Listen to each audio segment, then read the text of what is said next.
Today I'll be discussing the life and legacy of the Red Baron. I want to be able to explain about Manfred von Richthofen, the Red Baron, who he was, and what kind of person he was in World War I, as being the top fighter ace and displaying his heroic qualities and career in aerial combat. Imagine being a young German adult in 1917. You either have the option of joining the German army, fighting in the trenches of the Western Front, or the German Navy and being in a submarine.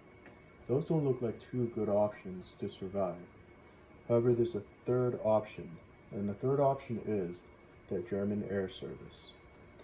Most young men wouldn't know what to do, but they would be able to be inspired by a courageous individual with a great celebrity status, known for his aerial victories and his genius tactics in air combat.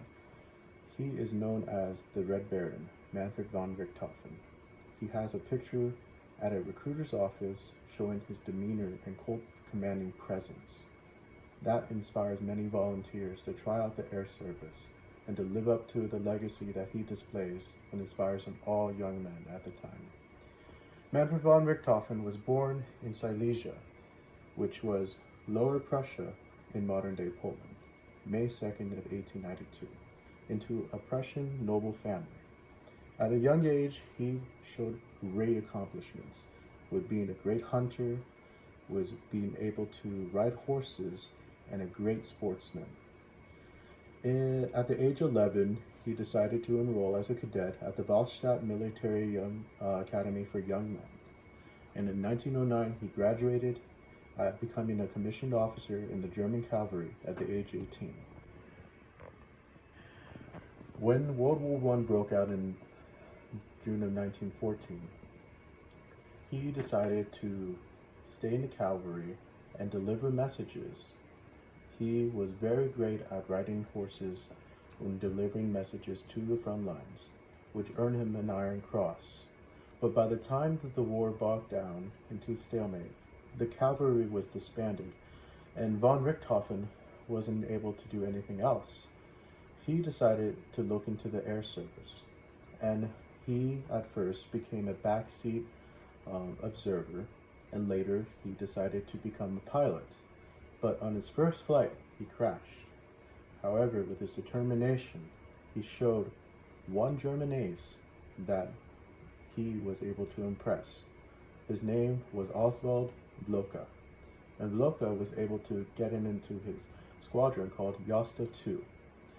Josta II was very much a feared squadron that required discipline and tactics and go against other Allied pilots, numerous ones that would dwarf their squadron, but because of how they were able to train with one another, they can rival against such large enemy opponents with small numbers.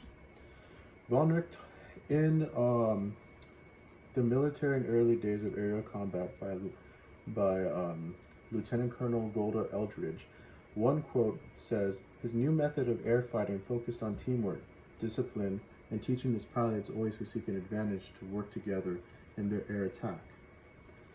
With that being said, we can look at the kill-death ratio that von Richthofen was able to inflict with new tactics that he would be able to demonstrate in the air.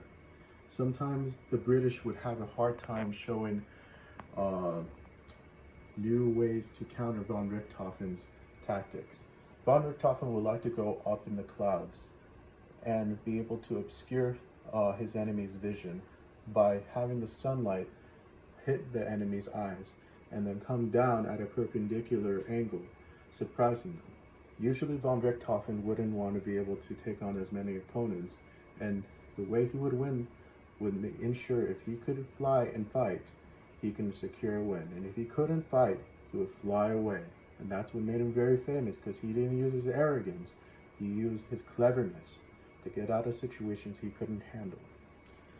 Now, if we look and understand that von Richthofen was able to also use a psychological advantage, he would paint his own triplane called the Focke-Wulf Eindecker, and painted red. And the reason why he did that, because red signaled him being the ringleader, as in a circus, and the rest of his own crew were known as the Flying Circus, with other different brightly painted colors.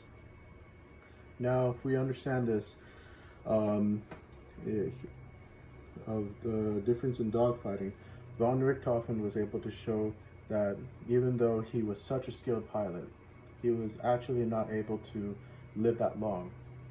In 1918, unfortunately, he passed away when he was brought down by either another pilot from the Royal Canadian Air Service or an Australian gunner in the trenches.